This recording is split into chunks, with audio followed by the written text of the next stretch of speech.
Assalamu alaikum. So yesterday we were talking about conflict studies. What are conflicts? This is a surrogate measure for accidents or crashes. Surrogate measure meaning that it's an alternative representative. Okay, it's an alternate representative of the crashes because crashes happen rarely, and we want to collect more data. And sometimes the accident data is not available at all. So you can perform a conflict study and you can know what problems lies on the location. Okay. So we said they are for evaluating the conflict data. There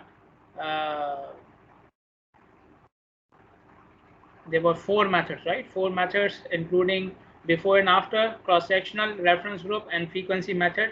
So we talked about before and after, cross-sectional, and reference group, and now we will talk about the frequency method. Okay, so in frequency method, basically you are calculating or you are comparing between frequency of the conflicts.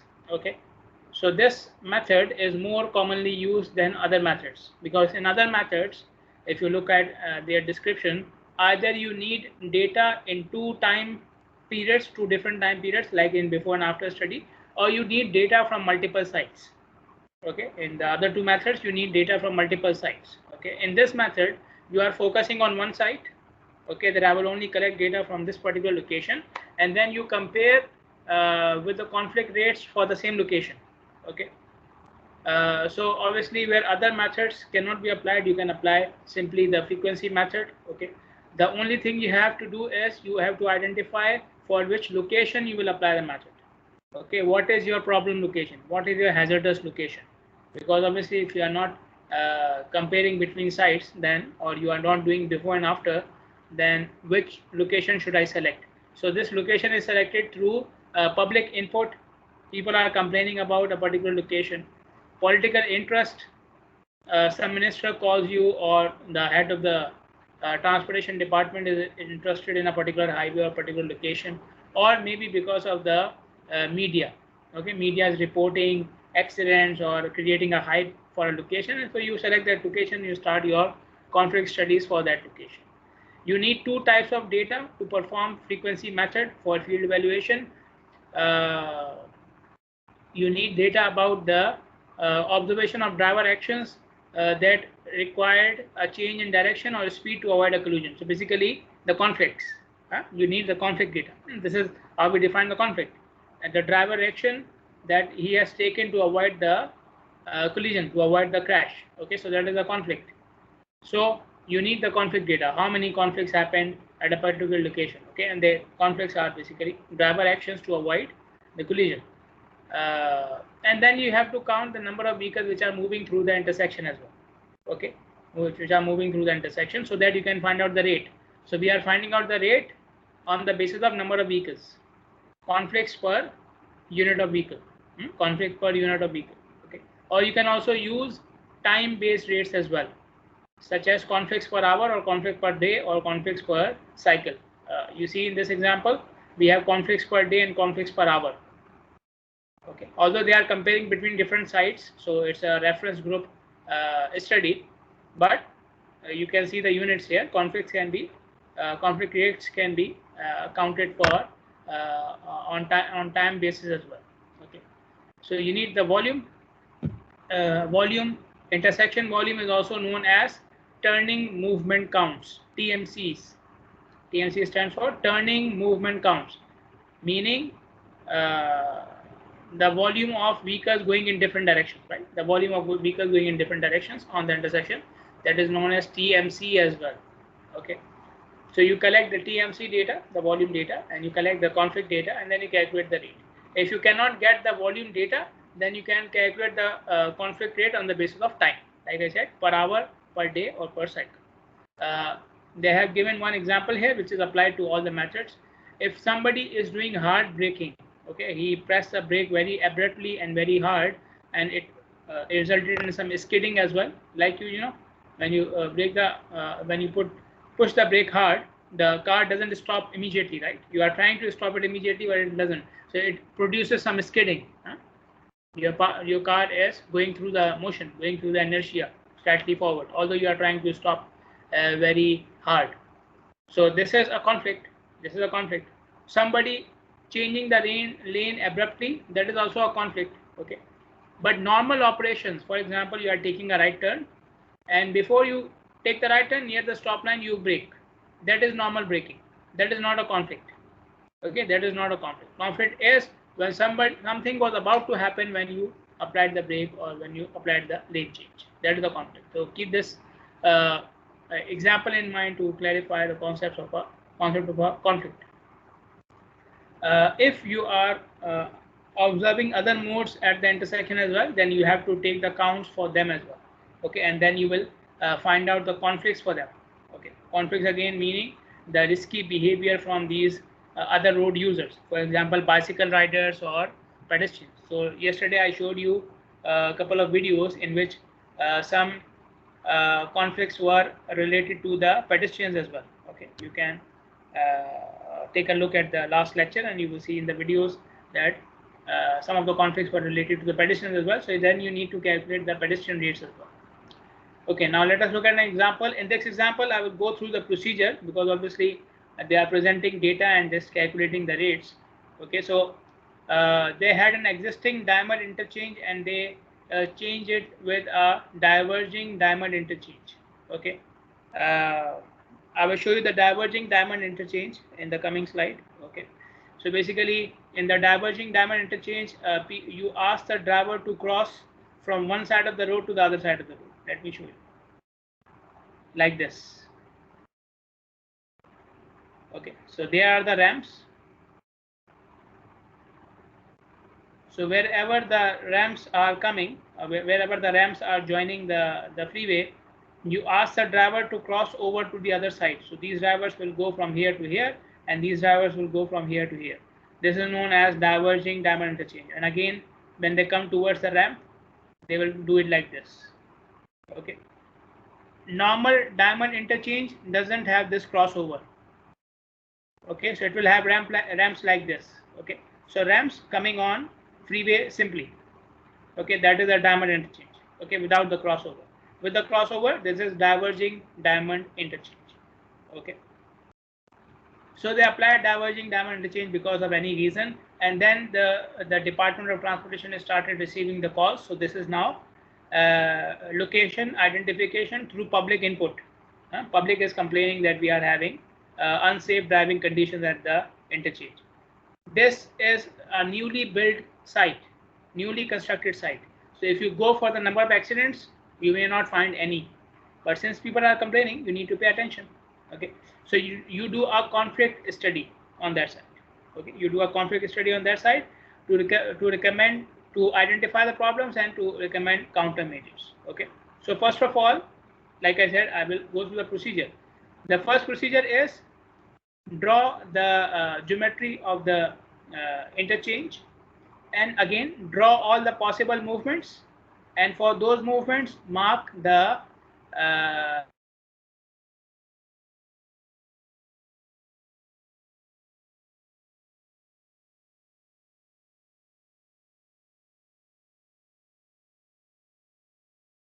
procedure remains the same. First step is to mark the movements, and when you mark the movements, wherever they are conflicting with each other, wherever there are two movements coming in contact, that is a conflict point. Okay, so you can see they have marked the crossing, merging and diverging conflict points. Okay, second step is they went to the site and they performed the conflict study. So you already know where the conflicts are happening from the conflict diagram you plotted in the last slide. You know where the conflicts are happening, which type of conflicts are happening. So at each location you place the observers and you find out the number of conflicts of that type. Okay, they have also included erratic maneuver as well. Erratic maneuver. So for example, this not this one, like this. So conflict is when two vehicles were involved. Conflict is when two vehicles were involved. Erratic maneuver is somebody did something and but it was erratic. Like he abruptly changed the lane, he stopped very hard, he performed a very sharp U-turn, something like this, but it did not involve any other vehicle. Okay, so this was a coincidence that a vehicle was not involved, but this is still erratic behavior, so they made it part of the study. So you can see with every point here, every conflict point, on some conflict points you can see two numbers. So two numbers means the first number is erratic maneuver and the second number is type of the conflict, the conflict. Okay, and if it is only one number, that means a conflict. It's a conflict. Okay, so the arrows which are drawn with black color are basically erratic maneuvers, and the red ones are conflicts. Okay, you can see the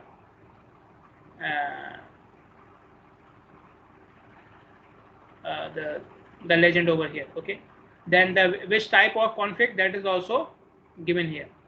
Which type of conflict they are doing, that is also given. So there are signals here. You can see the signals are mentioned here. Signal locations are mentioned. Okay. So this is side A. Okay, side A because the crossover is happening, and this is side B of the crossover. Okay, so this is one interchange where two crossovers are possible. Okay, so side A and side B are two crossover sites. Okay, then they come to the analysis. For side A, they observed the conflicts for 86 cycles. Okay, so they started when the cycle started, and they kept on doing it, and they started noting down the number of cycles which are completing according to their time as well. So when they finished, they completed 86 cycles. Okay, for side A, for side B, they completed 100 cycles. Okay, if you go to the book, they have mentioned what is the reason why they not complete 100 cycles at side A as well, but that is not important, right? Okay, whatever number of cycles you complete, you completed. Okay, so total number of events including erratic maneuver conflicts 29. Out of them 3 conflicts, 26 erratic maneuvers. Okay, and then from them we have further details. Okay, out of these 29 events we have further details. So U-turn maneuver 1, red and rear end conflict 1, signal compliance 19, stop event 1, merge event 4, lane changes event 3. Okay, and there were no other events. For each of them, they calculated the event per cycle. So 29 upon 86.34, 15 upon 100.15, and so on. Okay, so this is the general rate, the combined rate, and this is the rate for each type of event. Okay, so you can see erratic maneuvers are higher than conflicts, right? Erratic maneuvers are higher than conflicts. Then they have compared between the two sides as well. So you can see the highest is the compliance issue on side A. The highest one is the compliance issue on side A. So it may be because of the people are not complying with the signal, because the timings are not, the signal timing is not designed properly. So you can re-evaluate the signal timing. You can recheck and redesign the signal timing. Okay, so this can solve this problem. Okay, especially for side A, but you can check it for side B as well. Okay, the other highest type of event is merging for both sides. You can see we have a merging problem, so they have plotted these rates. Okay, they have plotted the rates here, not the number, the rates. Okay, because number can be misleading. You spend less time on side A, only 86 cycles, and you spend more time on side B. So if you just take the number, it can be misleading. The side on which you spend less time may give you a higher value. Okay, may. So they are plotting and comparing between the rates. So we have a problem with the merging as well. Where the merging is happening? On this side, where people are entering from the ramps. Okay, on the entrance of the ramps, there is the merging. Okay, so the other problem is the merging from the ramps from both sides. Okay, so maybe the side distance is not enough. You can see the angle is not, they are not merging at right angle, right? It's not a right angle merging. This road, this ramp is not at right angle to the highway, to the freeway. Okay. So merging may be a problem because the drivers cannot see the other drivers properly. Okay, and since it is a new type of interchange, so maybe it can be that drivers are not expecting somebody to come from this side. See, drivers are crossing over, right? Drivers are crossing over like this. Okay, so they are coming like this, and this one is coming like this. They are crossing over. So maybe this is unexpected for the people who are coming from the ramp. They are not used to these types of crossovers. Okay, you are merging like this, and nobody is coming from this side, but people are coming from this side, opposite side. This is unexpected. Okay, so maybe put better signs, put better markings and so on, so that people are aware and increase the side distance, maybe improve the angle of the merging and so on. Okay, this can be another countermeasure. And the third problem can be, you can see the highest one or both sides, is the lane changing. Lane changing here. Okay, you can see it here. This is the lane changing problem. Lane changing. So lane changing is at the crossover. Lane changing is at the crossover. Okay. So people are getting confused in which lane they should be when they are crossing over the freeway. Okay. So put better markings, put signs in advance that you should be in this lane. Okay. Put lane markings properly, lane assignments properly. Okay. This lane is for this direction, this lane is for this direction, and so on. Okay. So these are some of the countermeasures you can do. Okay. Again, this is an open discussion. Okay. It's an open discussion. If you get into a conflict study, you can discuss it with your boss, with your client, that I think this, and they may give you some other reason. Okay. So this is like not the end. Okay. But I'm just giving you the answers which are obvious and which are corroborated by the authors of the book as well. Okay. Okay, so this was about conflict study. Now we are moving on to collision analysis. So conflict was, you were discussing possible accidents. Okay, driver actions which may result in accidents. In collision analysis means now we are analyzing accidents itself. Okay, so now we have enough data. Okay, and we are analyzing accidents. Okay, so this collision analysis has developed a lot, because obviously accidents are becoming a major issue around the world. So departments and administrative authorities are focusing on them. Then we have now it's very easy and convenient to analyze the data, to store the data, because of the technology. So in many countries they are doing it using a tablet. Okay, they're storing and analyzing data using tablets. Okay, there are specific softwares for that. Okay, so because of the advancement in technology, collision analysis has become now more convenient than it was before, when people were doing everything manually. Okay, what type of analysis you should include? Analysis for trends of crash types. Okay, what is the trend of different types of crashes? Which one are higher? Which one is lower, and so on and so forth. Time of day should be included in the collision analysis, on which particular time of the day the collisions are happening. Weather conditions in which collisions are happening, they should also be given importance. They should also be part of the analysis. Okay, and these things can be written down separately in addition to the causes of the accidents, causes of the crash. So you write, okay, crash happened because of this driver issue, crash happened because of this vehicle issue, crash happened because of this road issue, road design issue, but it happened at this time when the weather conditions were like this. So you have to write them, these conditions of the road properly as well. Okay, don't just write, okay, this accident happened because of this is fine. No, when it happened, in what conditions is also important. Okay, if you see any causal factor, any particular cause which is contributing significantly in the accidents, in the crashes, then for example, like distracted driving, it is a very common issue. Okay, people getting involved with their mobiles, okay, or looking at the roadside objects, okay, and they result in an accident. They get into an accident. That is very common. Okay, so or young people getting into accidents, or very old people getting into accidents. So if you see a causal factor which is repeating itself in many collisions, in many crashes, then it is your duty to recommend some policy measures to the administrative authorities to reduce these accidents. Okay, so identification of causing is not enough. You have to identify the measure which can reduce the accidents as well. So data collection is mainly done by the police. When the accident is reported, they come to the site immediately, whatever that means. Because I have seen people waiting for half an hour, 1 hour. Anyways, so the police should come to the site. They will record the data, and that is supposed to be immediately after the accident. As far as my knowledge is concerned, they are still doing it on paper.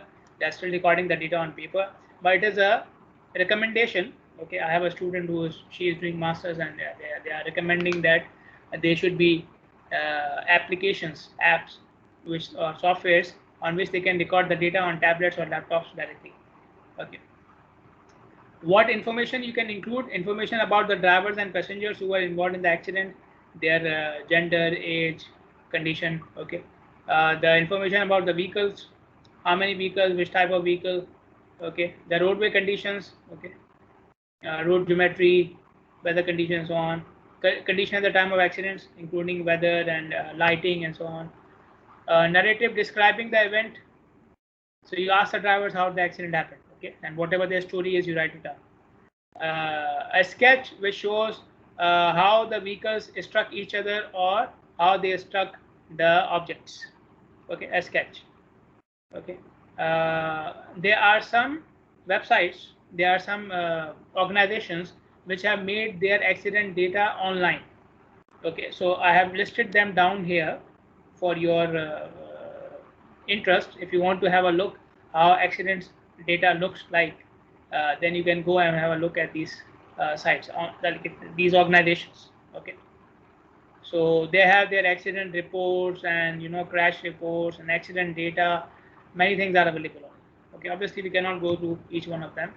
This is an accident report, and you can see it is in the form of check boxes. Okay, sorry for the image quality. Let me enhance it so maybe you can see one particular side. Okay, so when you perform the drug test, what happened, type of test you did, driver condition, you just take on it. Okay, what was the driver condition, direction of travel, in which direction the driver was traveling, vehicle was obscured, if the side distance was obscured, what was the reason, if it was a pedestrian maneuver, what was the contributing factor to the accident. Okay, then this is the data about the driver, the data about the vehicle here. Okay, you can see there's a sketch here where the vehicle was hit. Okay, where the passengers were seated. Okay, what was the configuration of the vehicle. Okay, and so on. Okay, so this is a sort of accident report. Obviously the police officers do not have much time to write down each and everything word by word, so they use these types of accident reports where most of the things are just taking on the options. So they already know why generally accidents happen, so you give them all the list. You know the types of vehicles, you give them the list and they just stick on it. Okay, so it makes the data recording easier. Okay, the collision types are given here with the coding. Again, this is the coding as per US organizations. Okay, in your own country you may have your own coding, but the types of accidents are normally the same. The type of accidents are normally the same. Okay, so we have non-collision where only one vehicle was involved, so something happened with that one vehicle. Okay, then we have collision with another vehicle. Collision of a vehicle with some other road user. Okay, vehicle with some other road user. Okay, so this is like an object or pedestrian or something. And collision of two or more vehicles. Okay, so there are three types of collisions: single vehicle, vehicle with other road users or other objects, and vehicle with other vehicle. Okay, and for each one we have then subtypes as well. Okay, and then the coding is given. This is not so important. Yeah, this is more important. Okay, injury codes. Okay, normally the accidents are divided into these 5 categories. Okay, these 5 categories, they are given with coding FAPCO or CAPCO. FAPCO or CAPCO. Okay, so F or K means it was a fatal or somebody was killed in the accident, it was a fatal accident. So K and F means when the accident involves a death. K and F both are given to the accident which involved a death. Okay, A is a coding given to the accident in which, so this one is the coding on the basis of type of collision. This is the coding on the basis of type of injury. Okay, the severity of the accident. This is because of the type of accident. This is because of the injury of the accident. Okay, but in most of the cases, this one is more focused. Anyways, so A is the coding given to an accident where the injury was very serious. Okay, there was an injury, no death, but the injury was very serious. Okay, it was incapacitating. The person got unconscious. Okay, like it, or maybe they were incapacitated. They cannot move after the accident. Okay, and these can be the reasons, that broken bones, massive loss of blood, or some other thing. Okay, so serious injuries. B means injury is visible but not serious. Injury is visible, not serious. Okay. C means injury is not visible, not serious. Only the person, the victim, is complaining about the injury. Okay. So let's see. Okay. Non-serious, non-visible injuries. And O means no injury at all. Property damages. Property damages. These accidents, property damages, are underreported. People do not usually report them. They settle among themselves, right? Drivers in many countries. Okay, even in Bahrain, I have seen drivers, if it is only a property damage, only a damage to the vehicle, they settled out among themselves. I have seen it. Okay, anyways, I have done it myself as well. Okay. So you can see this is the table which I have taken from the accident record of Bahrain, and you can see we have fatal, serious injury, and slight injury. Okay, so fatal, K and A, and B and C. Slight injury can mean B or C, right? O is not reported. See, O is not reported. Okay, so maybe there were only few of property damages and they did not report it. Okay, so this is again the underreporting. When you are collecting data, you have to be conscious about these possible errors. Possible errors. For example, underreporting of collisions, which I've already mentioned, especially for property damages. Incorrect or incomplete location. So if, for example, you write the location incorrectly, okay, it was some other road and you wrote it incorrectly, or it was incomplete. So you wrote, let's say, Sheikh Salman Highway. Incomplete, right? Sheikh Salman Highway is so long. Severity changed after the report is filed.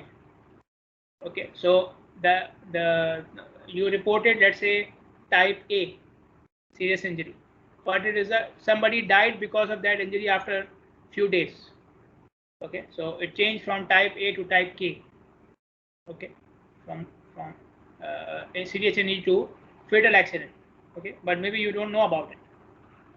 Collision type is incorrect. Now I'm referring to the collision type which I showed you in the table. These collision types. So it was some other type of collision. You reported it incorrectly. Roadway characteristics were reported incorrectly or maybe incompletely as well. Incomplete is not mentioned, that maybe you missed a condition of the road that could have resulted in the accident. Okay, or you did not report them correctly. Okay, so these are the factors you should be conscious about when you are recording the accident data. Okay, when you are doing the collision analysis, you prefer to have at least 3 years of data. This is the preference.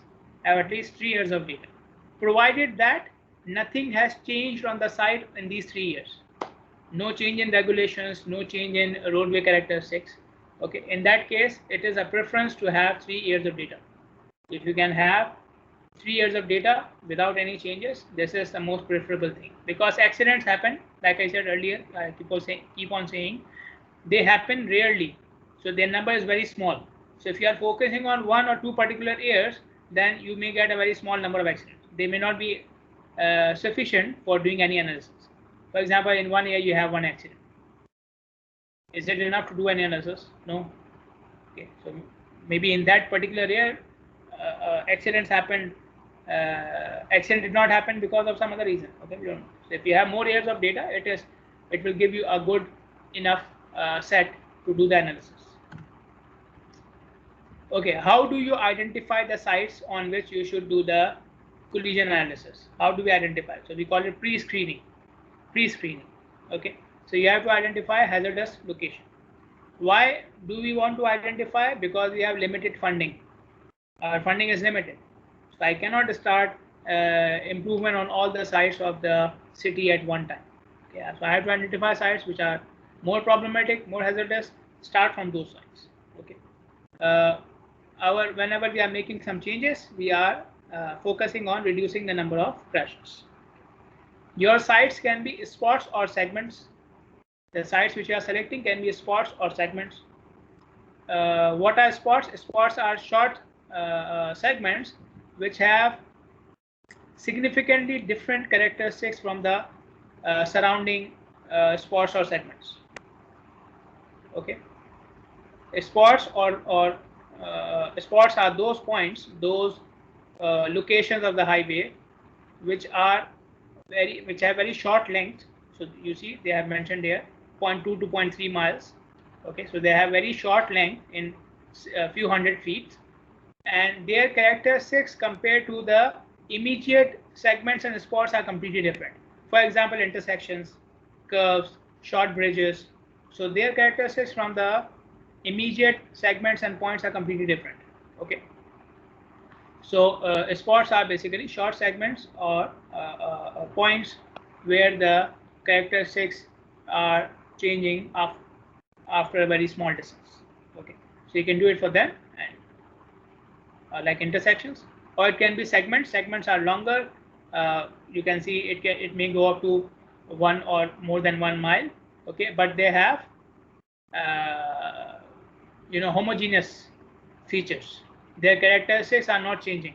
So they are long lengths of the highways where the characteristics of the road do not change. Characteristics including the pavement condition, the road conditions, and the cross section, and so on.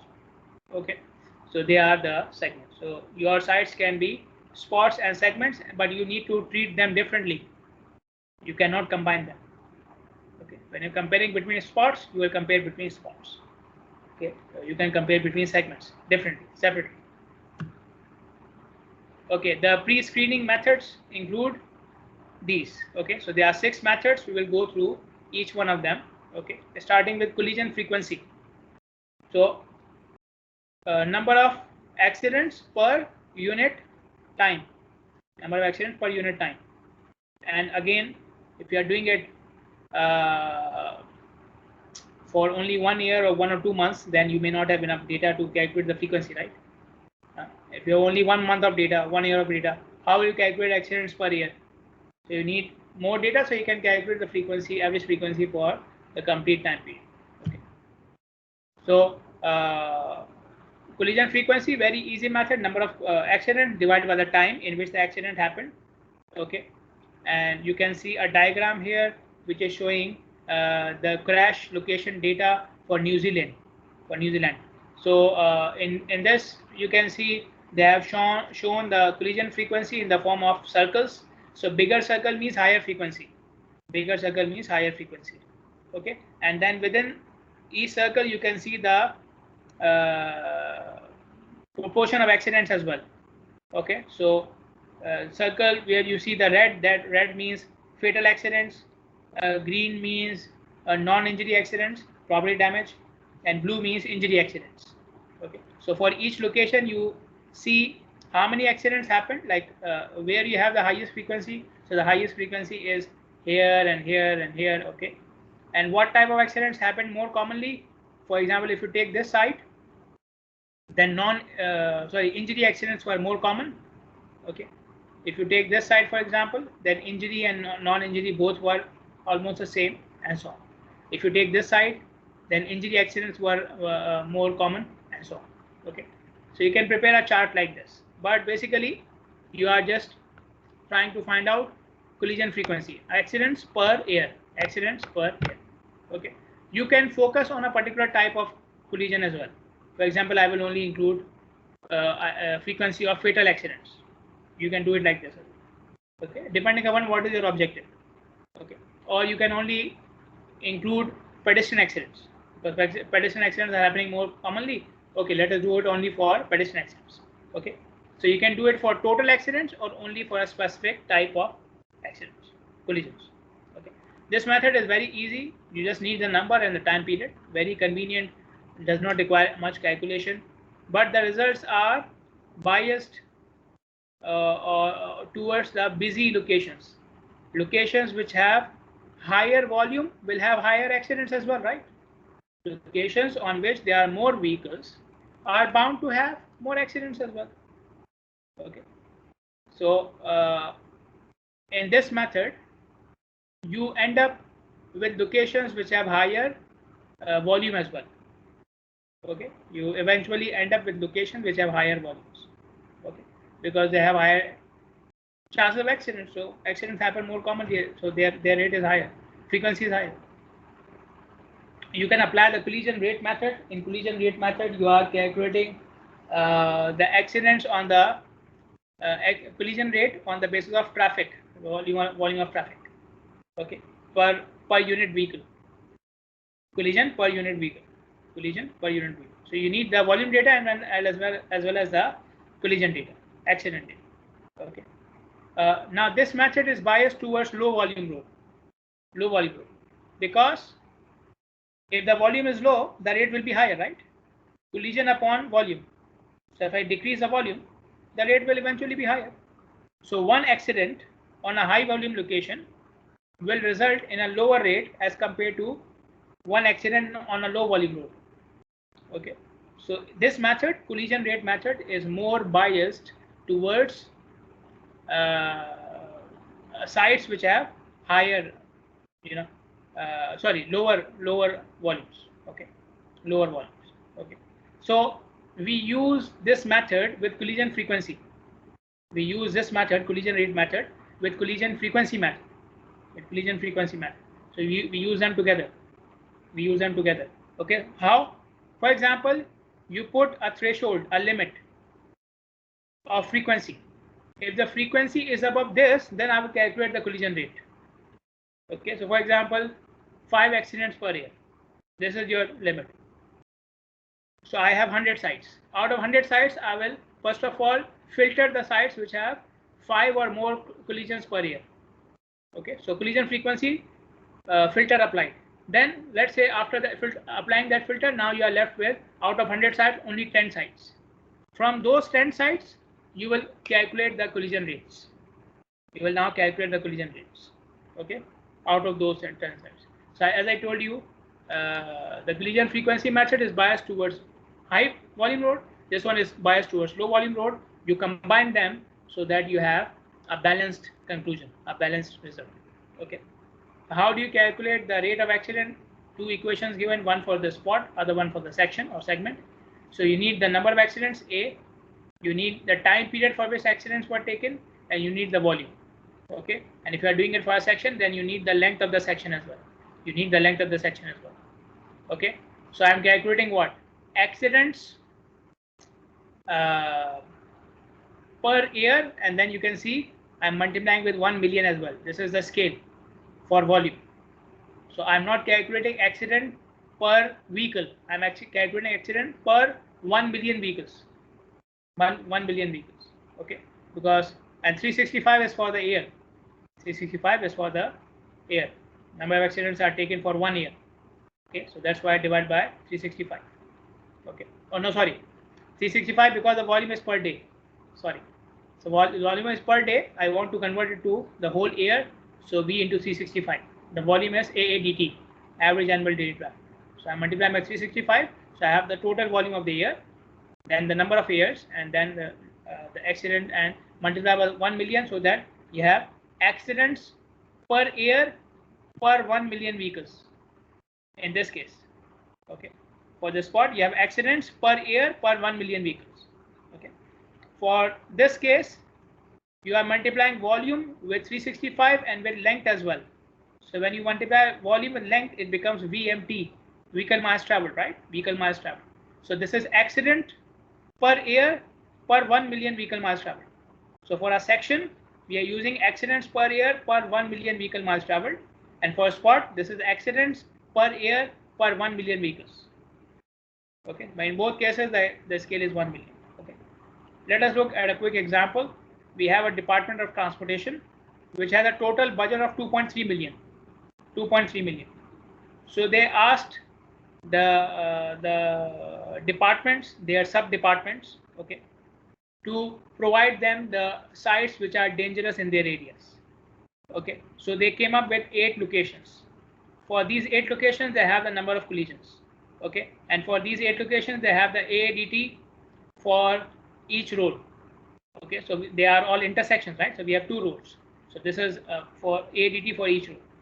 Okay, and they also said if you want to apply the countermeasure to reduce these collisions, it will cost you this much, and it will reduce the collisions by this much. Okay, so whatever countermeasure they are saying for location 1, it will include or consume $400,000 and to reduce the collisions by 20%. Okay, so we have to apply the accident rate method here. Okay, the collision rate method here. Okay, so I will do it very quickly. Have your calculators at hand, or okay, we will do it tomorrow. Already.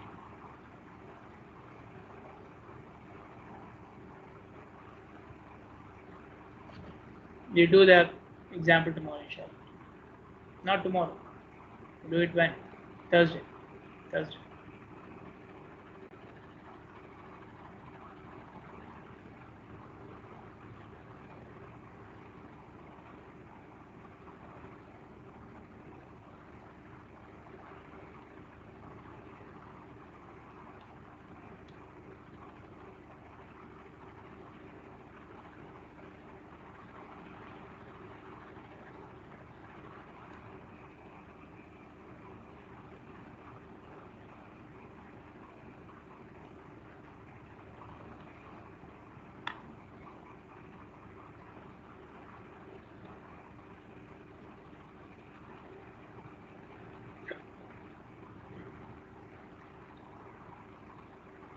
Okay, Ali Akil, Ali Salah.